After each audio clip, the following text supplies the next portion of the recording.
नमस्कार। कल हम लोगों ने फ्लेंडर्स के जो अंत्यक्रिया विश्लेषण विधि है उसके बारे में जो अर्थ है उससे संबंधित जो भी जानकारी वो ली थी। आज हम देखेंगे कि फ्लेंडर अंत्यक्रिया प्रणाली के वर्ग। अब जो फ्लेंडर अंत्यक्रिया प्रणाली है, मैंने बताया था कि ये अवलोकन की एक प्रणाली है। इसमें एक शिक्षक के व्यवहार, शिक्षक और छात्र जो कक्षा में उसमें व्यवहार करते हैं उनका अवलोकन किया जाता है, उनकी जांच की जाती है। तो अब ये जांच है वो ये 10 बिंदुओं के माध्यम से की जाती है। 10 ये बिंदु है, इनको माध्यम बनाकर एक जो निरीक्षण करता है वो एक शिक्षक की जांच करता है, विद्यार्थी की जांच करता है। जो अंत्यक्रिया होती है उसकी जांच होती है। तो ये 10 बिंदु है। पहला है शिक्षार्थी की भावनाओं को स्वीकारना। शिक्षार्थी की भावनाओं को स्वीकारना मतलब कि अंत्यक्रिया है वो विद्यार्थी और शिक्षक के मध्य हो रही है। तो जो अगर शिक्षक है वो विद्यार्थियों द्वारा जो कुछ ना मतलब भावनाएं हैं वो क्या चाहते हैं उनकी भावनाओं को स्वीकार करता है अगर कक्षा के अंतर्गत, तब ये बिंदु को अंकित किया जाता है। आगे जब पॉइंट पढ़ेंगे तब ये 10 वर्गों के बारे में हमको डिटेल में पता चलेगा। फिर है प्रशंसा करना। यदि अगर शिक्षार्थी अगर कुछ कह रहे हैं और उनकी प्रशंसा कर रहा है तब वर्ग 2 अंकित किया जाता है। फिर है विचारों को स्वीकृत कर प्रयोग करना। अब अगर विद्यार्थी कुछ बात कह रहे हैं और शिक्षक इस प्रकार कहता है कि हाँ आप ठीक हो और फिर उस बात को प्रयोग कर रहा है तो ये वाला तीसरा वर्ग अंकित किया जाता है। फिर बात आती है प्रश्न पूछना। अगर शिक्षक प्रश्न पूछता है तो वर्ग 4 अंकित किया जाता है। फिर है व्याख्यान देना। जब शिक्षक व्याख्यान देता है यानी पढ़ा रहा है, व्याख्यान के रूप में पढ़ाता है तब वर्ग 5 अंकित किया जाता है। फिर है निर्देश देना। जब शिक्षक है कक्षा में विद्यार्थियों को लिखने के लिए या पढ़ने के लिए जो निर्देश देता है तो वर्ग 6 अंकित किया जाता है। फिर है आलोचना करना। जब अगर विद्यार्थी आउट ऑफ कंट्रोल हो जाते हैं, वो अनियंत्रित हो जाते हैं, बातें करना इस प्रकार की कोई क्रिया करते हैं, तब शिक्षक क्या करेगा, उनकी आलोचना करके उनको रोकने का प्रयास करेगा। फिर बात आती है अनुक्रिया करना। जब जो शिक्षार्थी हैं, जो अध्यापक पढ़ा रहा है, फिर वो अनुक्रिया करते हैं तब वर्ग 8 अंकित किया जाता है। फिर आती है बात विद्यार्थी वार्ता में पहल। अगर जो विद्यार्थी है कुछ बोलने के लिए आगे तत्पर होते हैं कि वो बोलना चाहते हैं खुद के हिसाब से, कि बैठे बैठे उनको विचार आते हैं और कुछ बात वो कहना चाहते हैं, तब वर्ग 9 अंकित किया जाता है। और 10वां वर्ग है मौन। यदि कक्षा में ना तो शिक्षार्थी बोल रहे हैं ना शिक्षक बोल रहे हैं तो वर्ग 9 अंकित किया जाता है। ऐसी स्थिति वैसे होनी नहीं चाहिए। अगर ऐसी स्थिति होती है तो वो शिक्षक का जो व्यवहार है वो सही नहीं माना जाता है। तो ये है 10 वर्ग।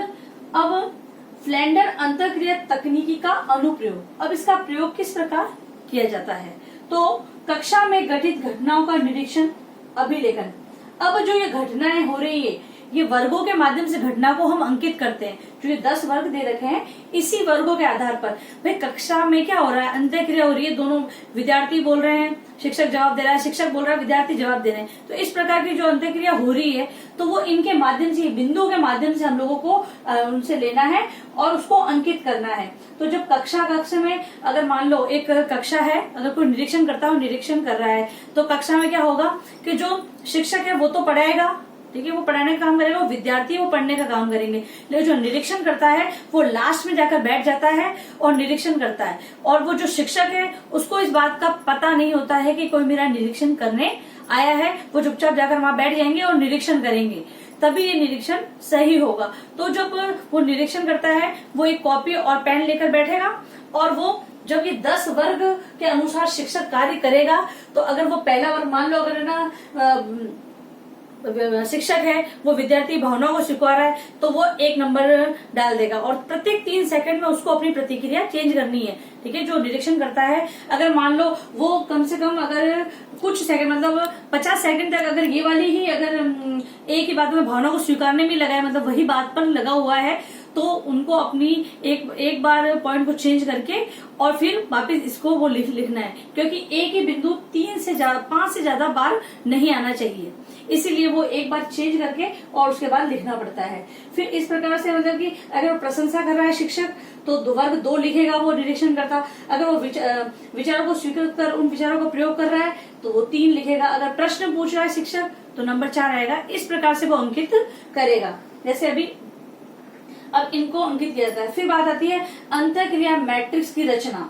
अब मैट्रिक्स कैसे बनेगी, ये मैट्रिक्स ऐसे बनती है जैसे कि और मैट्रिक्स की रचना करते वक्त हमेशा पहले 10 लिखना पड़ता है, पहले भी 10 लिखना पड़ेगा और अंत में भी 10 लिखना पड़ता है, तभी जो कैलकुलेशन है वो सही आती है। तो जैसे कि ये एक निरीक्षण करता है कि मतलब ये जो संख्या है ये वर्ग लिखे हैं, मतलब किसी ने निरीक्षण किया, मतलब सपोज एक उदाहरण के लिए मैंने वर्ग लिखे हैं कि भी इस प्रकार किसी ने जांच करी है।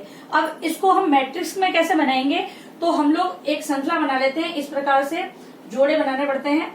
फिर ये 1 को हम 4 से जोड़ेंगे, फिर 4 को हम 4 से जोड़ेंगे, फिर वापस 4 को 4 से, फिर 4 को 5 से, फिर 5 को 5 से, 5 को 5 से, फिर 5 को 8 से, फिर 8 को 8 से, फिर 8 को 8 से, फिर 8 को 3 से, 3 को 3 से, फिर 3 को 1 से, फिर 1 को 6 से, फिर 6 को 9 से, फिर 9 को 4 से, और फिर 4 को 4 से, और फिर 4 को 10 से। इस प्रकार ये मैट्रिक्स को जोड़ा जाता है। ठीक है, ये वर्गों को अंकित किया गया। अब इन मैट्रिक्स को इस प्रकार रचना की जाती है और फिर ये मैट्रिक्स को ये जो तालिका बना रखी है, जैसे वर्ग है तो 10 वर्गों में बांट दिया जाता है, ऊपर भी 10 वर्ग और इस प्रकार भी 10 वर्गों में बांट दिया जाता है। लास्ट में हम योग लिख लेते हैं। अब जैसे अब इन संख्याओं को मुझे इसमें अंकित करना, तो कैसे करूंगी, तो ये वर्ग 10 में 1 लिखना है मुझे, तो वर्ग 10 हमारा ये रहा और मैं यहाँ पर 1 अंकित कर देती हूँ। 1 है इसलिए 1 अंकित किया है मैंने, मतलब कि ये 1 है, 1 में 1 अंकित किया है। अब वर्ग 1 में मुझे 4 अंकित कर, वर्ग 1 का चौथा कॉलम, अब वर्ग 1 ये रहा, इसका चौथा कॉलम, इसमें मैं 1 मैट्रिक्स लगा देती हूँ। ठीक है, फिर अब चौथे वर्ग में चौथे कॉलम का ये चौथा वर्ग, तो अब ये चौथा है, चौथा ये रहा हमारा। अब इसका ये चौथा वर्ग में एक टैली लगा देती हूँ मैं। फिर चौथे वर्ग के अंदर 5वें नंबर पर टैली लगाना है। ये चौथे वर्ग के अंदर, ये 5वें के अंदर मैंने टैली लगा दिया है। तो इस प्रकार से इसको अंकित किया जाता है। फिर लास्ट में अगर यहाँ पर 1 की कितनी है तो योग लिखेंगे, 2 का कितना योग लिखेंगे, 3 का, इस प्रकार से यहाँ पर योग लिख दिया जाएगा।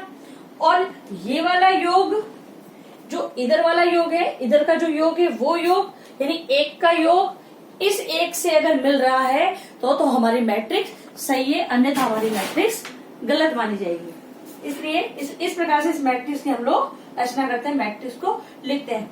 फिर इनकी कैलकुलेशन की जाती है, जैसे कि मैंने बताया था शिक्षक व्यवहार, छात्र व्यवहार और मौन, इसको 3 भागों में बांटा गया है। फिर तीनों की कैलकुलेशन की जाती है और जो मानक रूप है उसके आधार पर इनको बताया जाता है। जैसे सपोज अभी इसमें हमने किसी का निरीक्षण नहीं किया है तो हमारे पास डेटा नहीं है, उस समय हमारे पास डेटा होता है, तो डेटा के अकॉर्डिंग हम लोग मानक रूप को रखकर और फिर उसको कैलकुलेशन को मिलाएंगे। अगर ये भारतीय मानक से अगर सही, भारतीय मानक के समकक्ष आ रही है तो हमारी जो जांच की गई है वो सही है, और अन्यथा हमारी जांच सही नहीं हुई। क्योंकि कभी कभी ऐसा होता है कि जो लेसन दे रहा है और निरीक्षण कर रहा है तो उनको आपस में बात हो जाती है, पता होता है, तो वो स्वयं ही मतलब कि है ना अच्छा करने की कोशिश करते हैं, तो निरीक्षण सही नहीं आता है।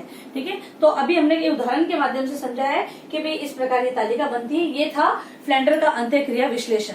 अब लास्ट में हम लोग प्रश्न लिख लेंगे। फ्लैंडर्स का सामाजिक अंतःक्रिया प्रतिमान पर टिप्पणी लिखिए। फ्लैंडर्स का सामाजिक अंतःक्रिया प्रतिमान पर टिप्पणी लिखिए। और सबसे जरूरी बात, आप लोग घर से बाहर जब भी निकलें तो मास्क या अपने फेस को कवर करके निकलें और कम से कम 6 फीट की दूरी आपस में बनाए रखें। और यदि आप सार्वजनिक स्थल पर जा रहे हैं तो वहां पर किसी भी चीज को आपने छुआ है, सपोज जैसे कोई डोर है या फिर हैंडल वगैरह किसी को भी छुआ है, तो आप घर पर आकर या फिर वहीं पर साबुन से अच्छी तरह हाथ धोएं या सैनिटाइजर का उपयोग करें। और यही बात आप अपने परिवार आसपास के लोगों को भी समझाएं, मतलब जो आपसे संपर्क में आते हैं तो उनको भी आप ये बात बताएं। धन्यवाद।